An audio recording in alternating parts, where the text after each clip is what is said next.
Hey everybody, welcome back to the channel. We are in Fusion 360 again today, and we're going to be talking about how to take your sketch profile and convert it into a PCB board.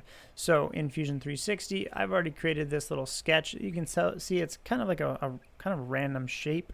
And let's just assume that I've designed something, I've 3D printed it, and I'm planning on putting a PCB board in, and I wanted to make it fit perfectly.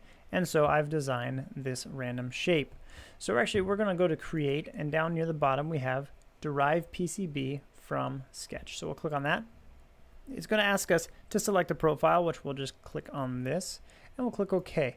And it's actually going to open a completely new file, and you can see it's created this thickness, it's added it, it's created it into a PCB in the 3D PCB design build space. So this is a whole new file, and so from here we can now add all the different designs for the actual chip to put it on, save it, and we have that PCB design.